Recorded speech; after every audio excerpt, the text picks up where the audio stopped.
Nuestro viaje por la filosofía y los principales exponentes de la misma nos lleva hoy hasta Inglaterra, donde un fraile franciscano no solamente va a romper con las ideas que se venían hablando en la filosofía, sino que va a romper incluso con las ideas principales de la filosofía cristiana a la que él pertenecía por ser un fraile. Esto va a causar un montón de cambios, no solamente en el modo de ver las cosas a nivel filosófico, sino también en la estructura de la iglesia, cambios que le van a traer problemas a él mismo. Así que sin más preámbulos, presentamos hoy al creador de una frase que quizás usted conoce mucho, pero no sabe qué significa o no sabe de dónde viene. Con ustedes, Guillermo de Ockham, el creador de la navaja de Ockham.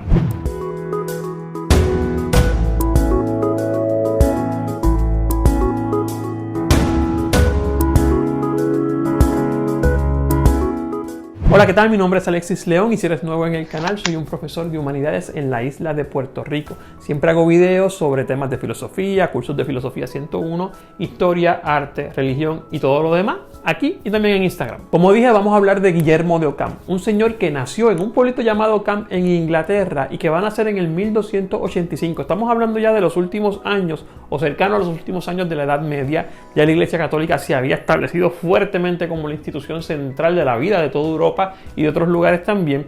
Y este señor va a empezar como que a mover esos cimientos bien importantes, a criticar bastante de ellos. De hecho, le va a conseguir muchos problemas al final. Incluso va a darle una nueva visión de cómo ver las cosas en la filosofía, pero sobre todo indagando y ahí puyando sobre todo directamente en la Iglesia Católica. Es importante recordar que se le conoce por el principio de la navaja de Ockham, pero él escribió libros sobre filosofía, sobre medicina y sobre lógica. O sea, este tipo conocía bastante de diferentes temas, era un maestro de la lógica, se había educado en lugares importantes y por eso va a empezar a ver las cosas de otra manera y va a empezar a criticar con buenos argumentos los presupuestos que ya estaban y que a veces como que no daban mucho sentido. Una cuestión que Guillermo de Ockham va a atacar directamente desde el principio es el debate o la disputa entre los frailes franciscanos y el papado, o sea, el papa. ¿Por qué? Porque existía el tema de la pobreza apostólica, de que un apóstol no debe vivir con lujo, con riquezas, con grandes cantidades de cosas materiales, sino que se debe medir o se debe mantener en la pobreza viviendo con lo necesario. Eso chocaba grandemente con las cosas como las estaba viendo y como las estaba manejando la Iglesia Católica en ese momento.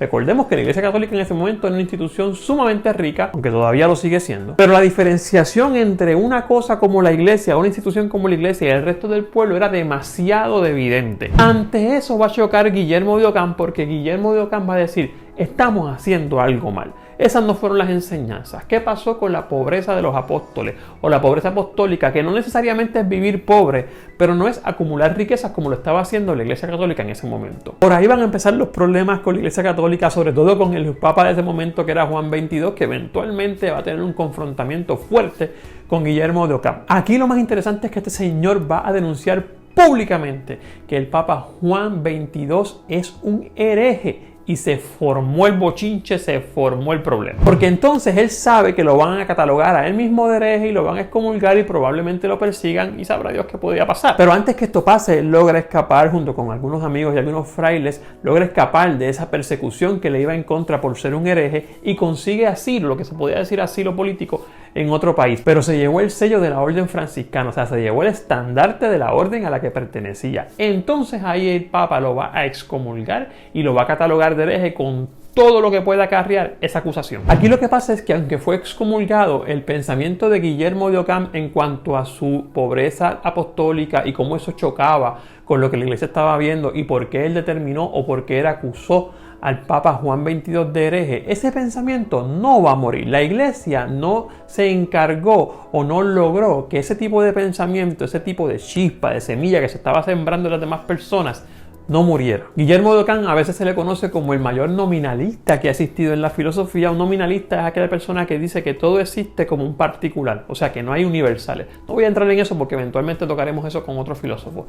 El detalle aquí es que ha pasado a la historia siendo un fraile que movió esos cimientos de la iglesia porque precisamente era nominalista, muchas veces chocaba con lo universalista. Y muchos dirán que su mayor aporte filosófico es esta cuestión de la navaja de Occam. Vamos a explicar esto un poco mejor en lenguaje sencillo. La navaja de Occam se basa realmente en el principio de economía, y no hablo de economía como una ciencia social ni la economía que tiene que ver con oferta y demanda.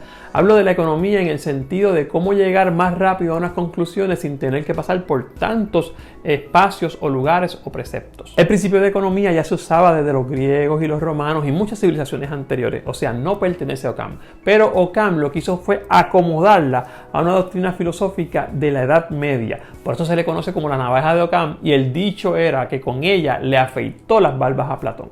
¿Por qué le afeitó las barbas a Platón? Porque Platón obviamente era un universalista, o por lo menos pensaba que las cosas existían en otro plano y no lo que estamos viendo de frente era la realidad específica. Si quieres saber un poco más sobre Platón y sus enseñanzas, yo hice un video de él en este mismo canal, en esta misma serie, va a aparecer por aquí en una tarjetita, lo puedes ver, además lo compartes y le das like. Aprovecho para decirte que te suscribas al canal, por favor, eso nos ayuda mucho en el algoritmo, y le des like al video porque así tus compañeros lo pueden ver y quién sabe, a lo mejor le sacan tanto provecho o más que tú. La navaja de Occam, que más tarde se le va a llamar el principio de parsimonia por nuestro amigo Russell, que veremos en algunos cuantos videos más adelante, lo que establece es que si tú puedes explicar un principio, una verdad, una realidad sin necesidad de poner una entidad hipotética, o sea, una entidad que no exista, pues entonces no debes suponerla, debes explicarlo así.